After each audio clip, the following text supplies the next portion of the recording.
like to cut corners. You're cutting nutrition, elimination, whatever. It's like, well, you know, what does that say about you? It seems like there's something about you that you're a flat man, and that you hide behind symbols. You like to have a surface parasocial connection, which I really didn't. And he just put all the stock in me. Dude, you think your shit doesn't smell? I mean, you have the record of having your gut closer to your ass, so you're really your gut reactions are really much of an ass. You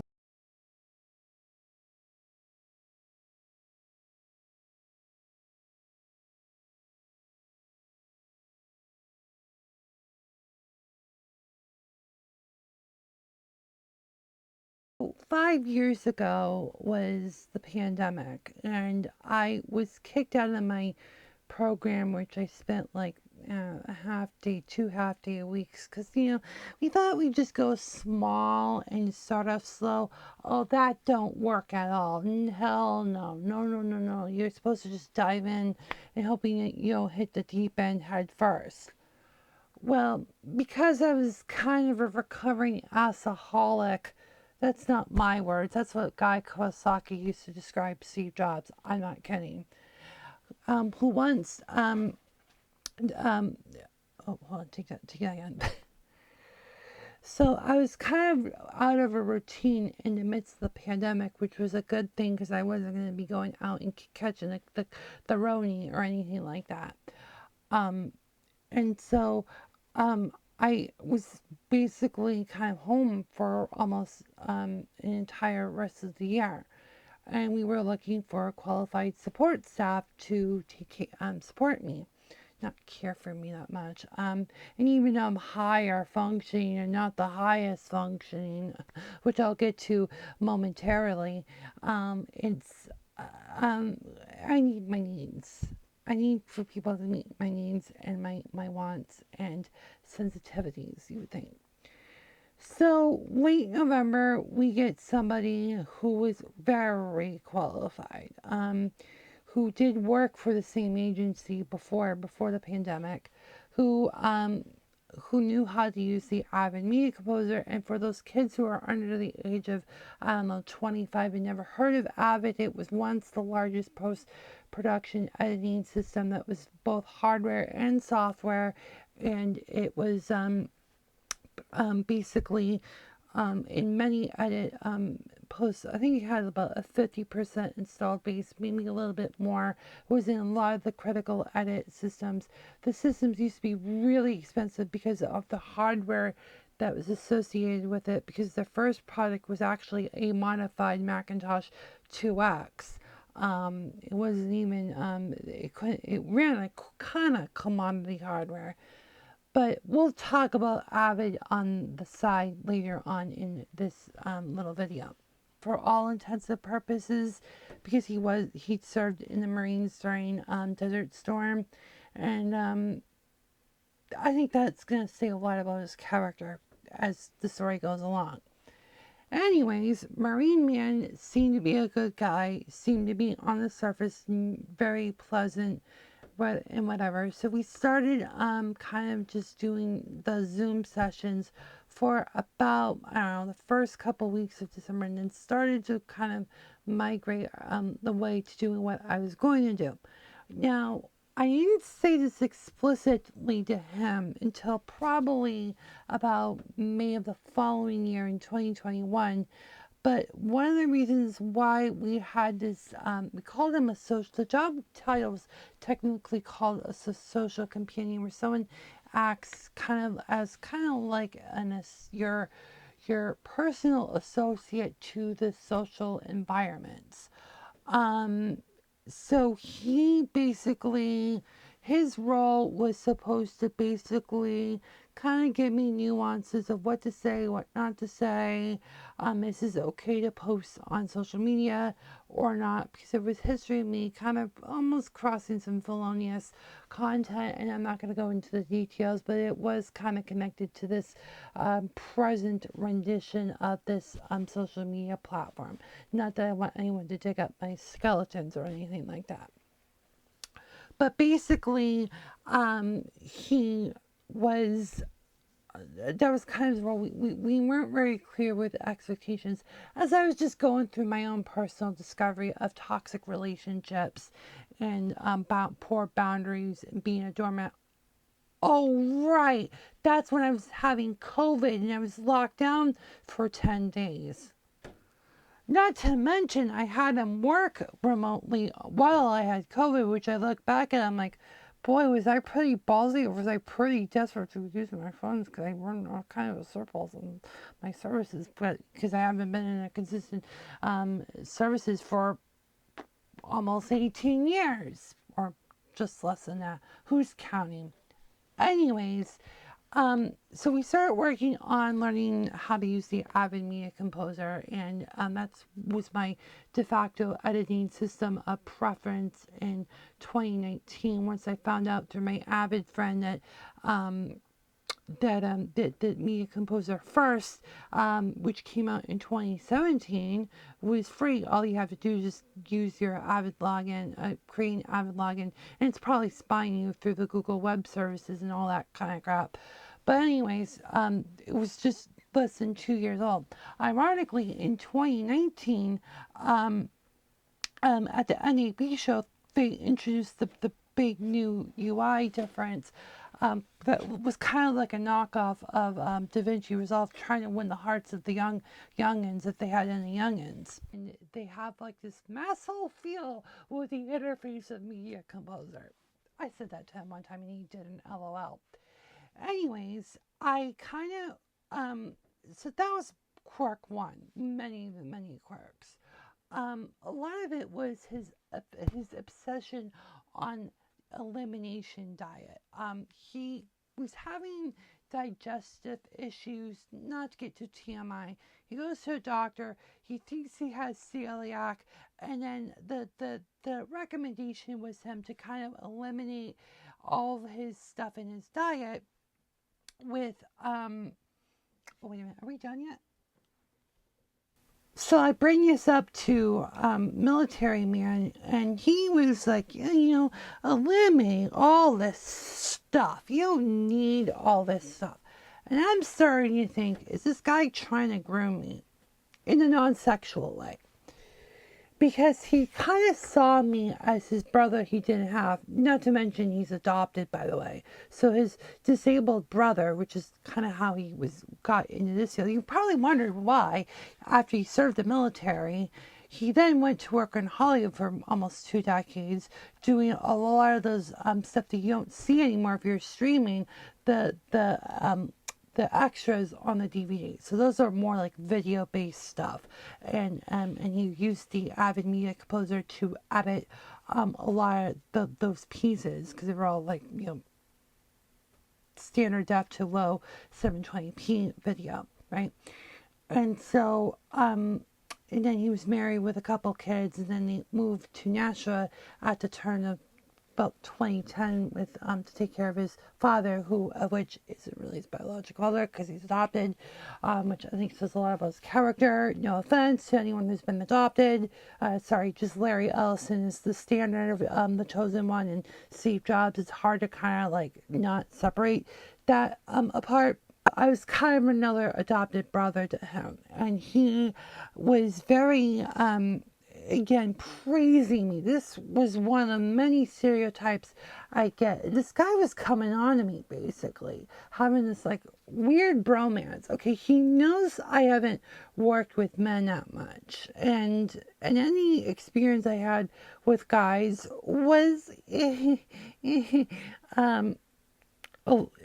it's always rough on the edges. So you should have known that going in. You would think he would get that when it was kind of mentioned over the first, I'd say, 6 months. No, he wanted to ignore stuff and thought he was above the rules because, Marine man, elite man, he can just, override you, disrespect any authority. disrespect autonomy. He really wanted to be the image of his ideal brother figure. He liked certain parts of it that he wanted me to change. Hence the fetishization of the elimination diet, the fetishization of attrition, which would later go in the story, which just was and stuff like that. So you're asking, how did we do all this stuff for 3 years? Oh yeah, everything through Zoom. And that's a whole nother thing that I will say. I don't think it deserves, I don't think it needs any saying to say that it was basically, Zoom fatigue was very obvious near the end. The Zoom screen, whether it's the iPad, the Mac, you're not getting the full experience. This room, I believe, is 14 by 10. It's kind of an awkward spot. There's a couple closets that kind of cut up. There's like a cutaway because the stairs nearby, and it kind of it makes the room more rectangular. This room got remodeled, well, not literally, but just furniture was relocated at least 3 different times, and you could see it in my archives on the weekly Zoom before I started on a particular workflow. And it was very fast. I was very adamant of having a strict workflow, of which that was always challenged. I get that I could be a pain in the ass, but do you have to challenge me on every fucking instance? One of the things early on was about how to do the weekly zoo, for instance. The workflow of how we were doing hybrid formats like podcasts and video streams. So it was all printed out. I think it was on Helvetica New. I think I still have it somewhere about the workflow. One sentence of the workflow. One sentence, the technical phrase, whether it was the format basically, and then the other sentence was the distribution. It was very simple. It was in like, I don't know, 48, 36 point Helvetica New. Oh, Mr. Marine Man wasn't liking that at all. He was challenging that one too. Like, why you need to do that? Why you need to do podcasts? Why just post it on YouTube? Well, hey, what if someone's has poor cell coverage and it doesn't need to see the pictures because the camera is always a fly on the wall effect. And also, what if, not everyone's using YouTube. Then I learned that this Mr. Elimination Man, Mr. Elimination Diet, Mr. All Aboutism actually just was living on YouTube. He's not on Facebook, he's not on any other social network, but he's on YouTube, which says a lot about the macho man, the man culture. So it just continued to become more and more of a challenge that this guy was a pain in the butt he was becoming more of a pain in the butt, no offense. Alrighty, so let me go. Ooh.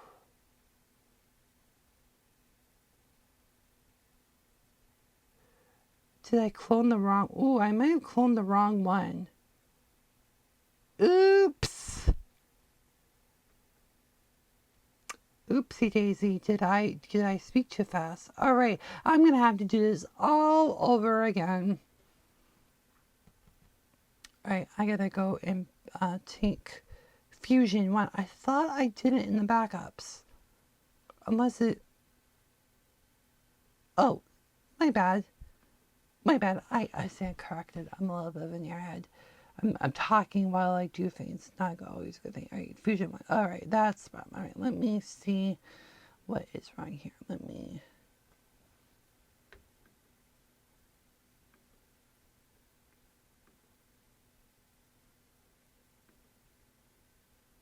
Okay.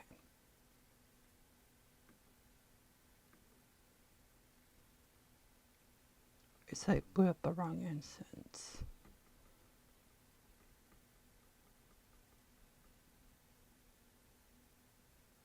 I saved a while of shit in here. Keep it in this room. We're all good, right? And so he kind of, between the PG language and just his very weird obsession on speed and stuff like that, really was kind of just okay, dude, you need to have a better life. You know, you've been divorced by your wife because you probably were cheating on a company called Avid Technology. I still really believe that, and I also kind of felt for his wife actually to be, and I never met her, don't even know her at all, and so he I kind of started kind of like really, really, dude, and so I I just started kind of seeing things I didn't really care for. So did I meet him in person? Finally, we were able to meet him in person at the local ice cream place. It was in like late winter. Maybe it was, no, I'm sorry, it was in August, I think. It was a cool day though. Met him, was scared at first, was okay. The only time I met him in person. Everything else was virtual. So every week, twice a week for a while, then once a week. That was very hard to do virtually, honestly. For someone who's autistic, it was like I was desperate of just do. We were even trying to get out once a week, once a month. Actually, started off once a month. Let's go out with Nashville. He was so obsessed about Nashville. Let's just do some stuff in Nashville, right? Oh, okay. Just something like that. Couldn't even like that was just like he didn't want to do it, I guess. He just didn't have the balls to say that to me. So busy. Oh, so busy. Oh, you're more busier than me. Oh, blah, blah, blah. He was so, like, dramatically enthusiastic, where he was just always so busy. Just so busy. Why? Because he's a crypto bro. Okay, maybe not a crypto bro, because I can't speak that with certainty, but he was kind of he was doing crypto, he was doing day trading for years. That's kind of how I guess he was making his extra money, and that's where he was making money while he was laid off. I have nothing against crypto, but I do think it is a bad culture that leads to anti-establishment. He did piss on the Fed once to me. The taxation, he bitched that once to me, but I'm like, okay, fair enough. The taxation is shitty for the lower end of the bracket, but again, what about Jeffrey Jeffrey Bezos? Or any other zillionaires. Of course, one time early on, he ideated on Bezos. You know, they do all these great things. Yeah, he's stealing your money and trying to pocket it and hoarding the wealth. And then no wonder why we're all broke as a society. I mean, can't even see both sides of the token, I guess. So, it was kind of like getting to the point where he just these little conversations or disagreements, you just try to learn to agree to disagree kind of thing, but then there's points where just this is getting out of hand. And so by 2022, so we're now going into 2022, he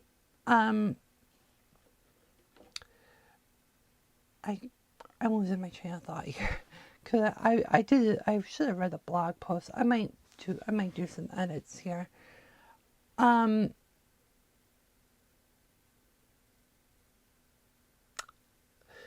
So by 2022, it's going on to about a full year, going on to the second year. Yeah, the problem is you're being not directive, you're being combative, you're being argumentative, you're trying to incite debate, you're trying to you're trying to do things, you're trying to create problems.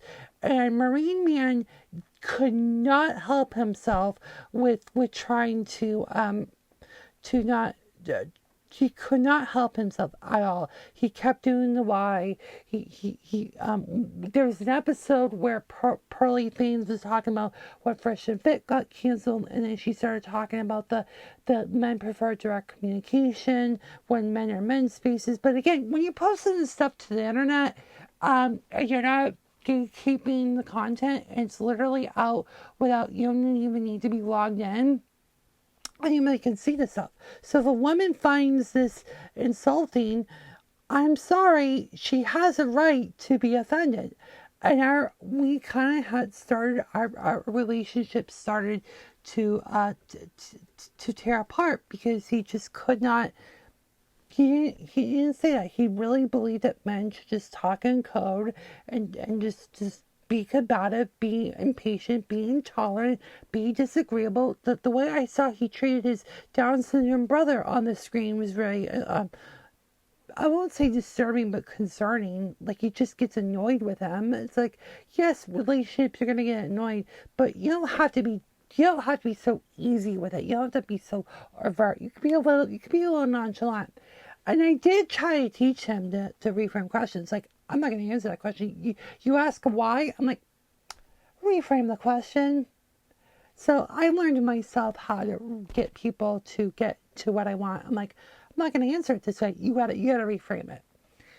And just again, Marine Man was, I know he probably was a hero, but civilian life, yeah, it's great to handle shit hitting the fan when you have deadlines in Hollywood to do the DVD extras. Great, but when you're dealing with your family, dealing with your friends, because he was very. This kind of goes into the whole idea of parasocial relationships. Parasocial relationships in the sense of you're a friend on the surface, but you're not. You really don't want to be deep, or you don't want to be physically near them. But you can be as vulnerable as possible if there's a screen and you have an IP connection. So while this continues to go on, the relationship with Marine Man was starting to just get really challenging, particularly as the red pill kind of really showed his own true colors, and I was just he knew I was a male feminist to a certain point. I was more sensitive to other types of people, and I'm not just going to defend masculinity at all costs. That was not who I was, and I wasn't going to compromise myself. As I said before, the non-sex grooming, I was kind of getting creeped out. Just the bromance, Steve, whoa, like, dude, have you seen you claim to be watching my channel at Stevo with an S 312. What you got in that, right? So he just was like, I thought like part of him was like he was flying at like 40,000 to 50,000 feet in the air. And when you fly at such a high altitude, you kind of lose your mind.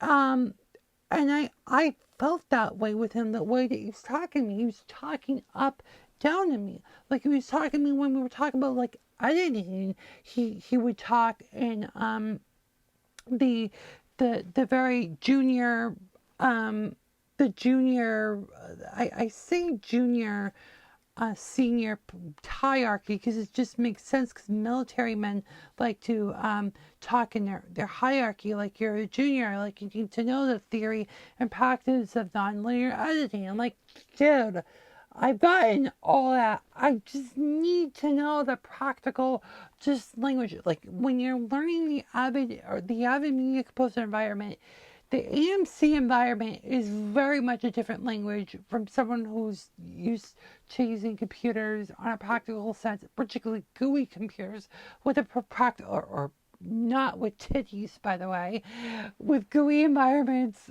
for, okay, this thing will not let me shut down. Shut me down, bitch. Sometimes it takes forever to do that with Proxmox. So, talking to me at like this very high level, or junior, senior, or sometimes it would be brother. It depended on the moment. This guy was so freaking impulsive. The stories that he would tell me over the Zoom calls, very impulsive would be a good word to describe him. He would describe, he would describe things like, he would get a message from eBay, thinking that he was going, that he was interested in, then inadvertently buy it because he was looked through things. So it goes back to this like very reactionary. another thing that he told me too is like he switched to Gmail because he got some message from Yahoo saying they were moving over to Gmail. I'm like, I don't remember that message. So he really scans through things because again, when you're in the military, when you're a Marine, you're looking for the enemy, and you gotta cloud your world around you and focus with a laser, and you're not looking around your situation awareness. This man lost his even if he had emotional awareness, he didn't have it at all because he was just, the Marine man that he was, he didn't care, didn't care.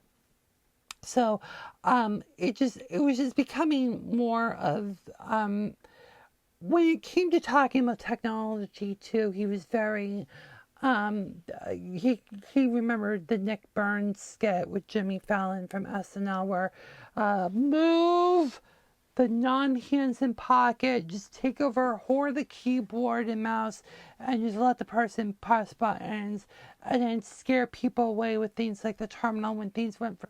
He didn't he came from Hollywood with video editing, which was great because I didn't want to deal with someone who was doing a film because I shoot at full frames and go live, try to do things live. The shoot and go. So we had that in common. The new stuff was not was a little bit hard to reteach, but that was okay. I could teach him how to do teach the ENG world and how it's different and stuff like that. But he was kind of an outsider in that regard, which was, again, I had to accept it, and I just had to had to deal with it.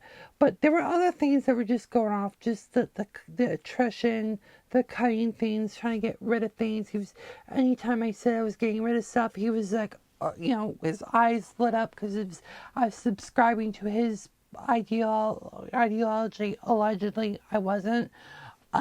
So you had to know, like any relationship, you got to know your trigger points and not press the buttons, right? So, but he can learn that too. He knew that I didn't deal well with direct communication. Direct communication, especially with Marine Man, is shoot and kill. So when you say you, I just literally poked my eye out. Literally. That's how I feel. And I'm not going to do that again. Why? No sentence should be one word. Most of the time, you should ask specifics. You shouldn't you're just being talking directly.